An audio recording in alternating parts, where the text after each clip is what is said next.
In modern warfare, armies move on fuel. Without it, tanks are steel monuments, aircraft are grounded skeletons, and entire strategies collapse into theory. Germany entered the Second World War believing it had solved this problem through speed, conquest, and improvisation. For a time, that belief seemed justified. Armored columns raced across borders faster than enemies could react. Aircraft dominated skies. Motorized divisions rewrote the rules of warfare. But beneath the spectacle of lightning victories lay a flaw so severe that it would eventually decide the war. Germany did not have enough fuel to fight a long conflict. From the very beginning, the German war effort was built on an illusion of motion without sustainability. The country lacked significant domestic oil reserves. What little crude oil existed within German territory was insufficient even for peacetime needs, let alone global war. Every tank, every truck, every aircraft depended on fuel sources beyond Germany's borders or on fragile synthetic substitutes that were costly and inefficient to produce. As long as the war remained short, this weakness could be hidden. Once it became long, it became fatal. In the 1930s, German planners understood the problem but underestimated its consequences. They believed future wars would be decided quickly, through decisive campaigns that shattered enemy resistance before economic realities could assert themselves. This belief shaped everything, from doctrine to production priorities. Speed was not just a tactic, it was a necessity. The early campaigns seemed to confirm this worldview. Poland fell in weeks. France collapsed in 6 astonishing weeks. German armored forces cut through defenses that had taken decades to build. Fuel shortages existed even then, but they were manageable. Captured stockpiles, seized refineries, and commandeered vehicles temporarily filled the gap. Victory paid for fuel, but victory also created new demands. Each conquered territory needed garrisons, patrols, transport, and administration. Each new front stretched supply lines longer. Each additional vehicle consumed fuel Germany could not easily replace. By the summer of 1940, Germany controlled much of Europe, and yet its fuel situation was worse than before the war began. Imports were vulnerable.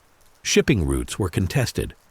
Neutral suppliers could be pressured but not relied upon, and synthetic fuel plants, which converted coal into liquid fuel, were expensive, energy-intensive, and extremely vulnerable to disruption.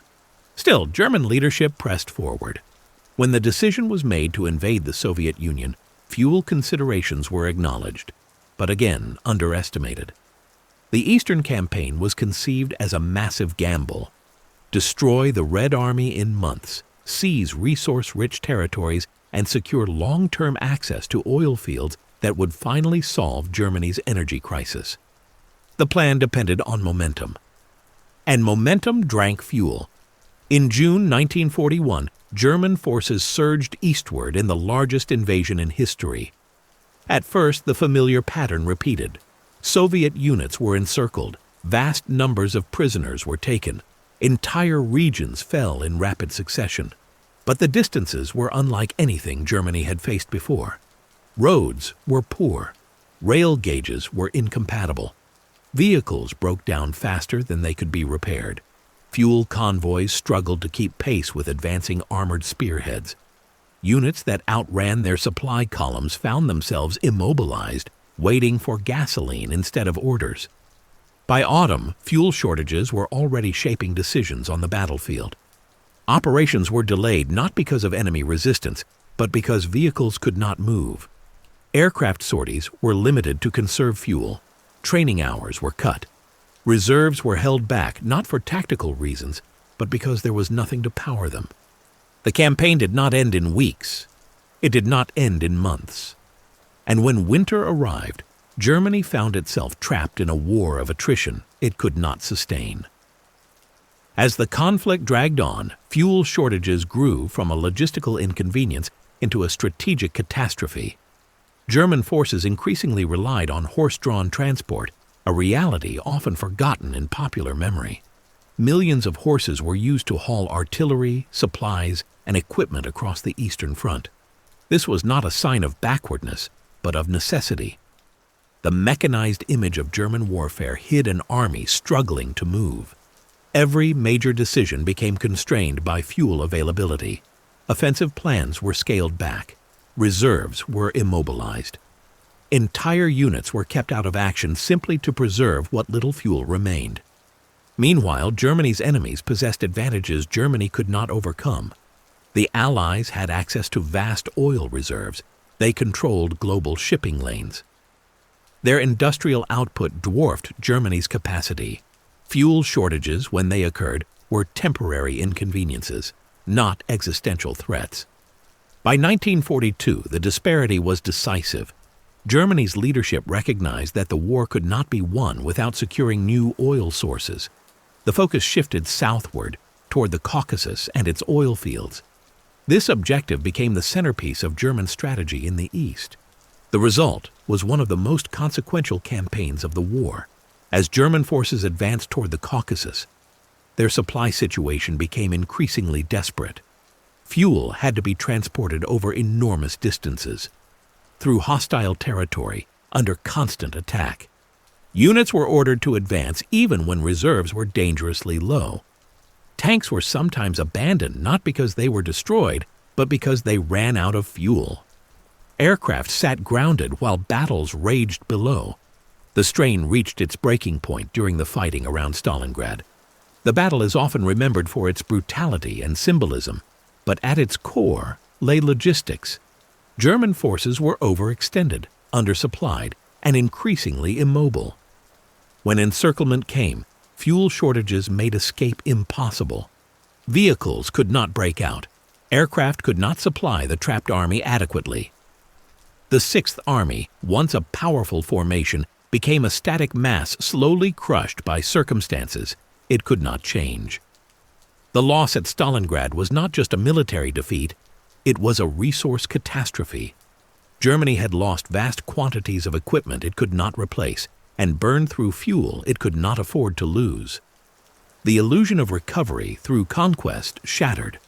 From that point forward, the war's direction was set.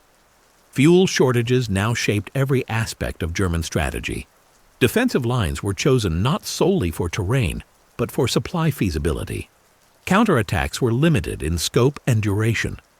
Armored formations were increasingly used as mobile fire brigades, rushed from crisis to crisis, burning precious fuel with every movement. As Allied bombing campaigns intensified, the situation worsened dramatically. Synthetic fuel plants became priority targets. Unlike factories that produced weapons, fuel facilities had few substitutes. When they were destroyed, production stopped immediately. Repairs took time, resources, and stability, all of which were increasingly scarce. Bombing raids crippled fuel output again and again. Each successful attack rippled through the entire military system. Aircraft sorties declined. Training programs were slashed. New pilots entered combat with minimal flight hours. Tank crews received limited practice. Units were forced to conserve fuel even during active operations. The German military became increasingly hollow. Weapons existed on paper, fuel did not. By 1944, the fuel crisis had reached a critical stage. Germany still possessed formidable equipment, but lacked the means to use it effectively. Entire divisions were immobilized for lack of gasoline. Strategic reserves existed only in theory. During the Allied landings in Western Europe, German armored units were delayed not only by command confusion and air attacks, but by fuel shortages. Some units moved only at night to conserve fuel and avoid aircraft. Others arrived too late to influence the battle at all. The war had become a race Germany could no longer run. On the Eastern Front, the situation was even worse. Retreats consumed fuel just as offensives did. Every kilometer of withdrawal required vehicles to move, supplies to be relocated, and units to reposition. Fuel shortages turned organized retreats into chaotic collapses. Abandoned vehicles littered roadsides, not destroyed by enemy fire, but emptied of gasoline. The German Air Force, once a symbol of technological dominance, was grounded by scarcity. Aircraft losses mounted not only in combat, but through accidents caused by poorly trained pilots. Fuel rationing reduced flight hours to the point where air superiority became impossible. The imbalance was now absolute. While Germany rationed fuel to survive, the Allies consumed it to overwhelm. Armies advanced behind constant air cover. Naval fleets operated without restraint. Logistics flowed uninterrupted from resource-rich continents to active fronts. The war was no longer decided by tactics alone. It was decided by energy. In the final year of the war, Germany's fuel situation collapsed entirely. Synthetic production fell to a fraction of its previous levels. Imports ceased. Stockpiles were exhausted. Military planning became increasingly detached from reality. Operations were ordered without fuel to execute them. Units were instructed to hold positions they could not supply. Armored counterattacks were planned with no gasoline to reach the battlefield. The collapse was no longer preventable. When Allied forces crossed into Germany itself, resistance varied wildly, not because of morale, but because of mobility. Some units fought fiercely. Others surrendered immediately, unable to move or resupply. The war ended not with a final decisive battle, but with exhaustion. Germany did not lose the war in a single moment. It ran out of fuel. The image of unstoppable armored columns had masked a fragile foundation. Speed had compensated for scarcity, until it could not. Once the war slowed, the math became unavoidable. No amount of ideology could replace oil. No amount of courage could power engines. No strategy could function without energy.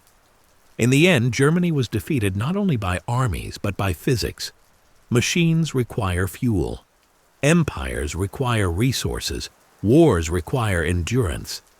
Germany had planned for victory. It had not planned for time. And when the fuel ran out, the war was decided.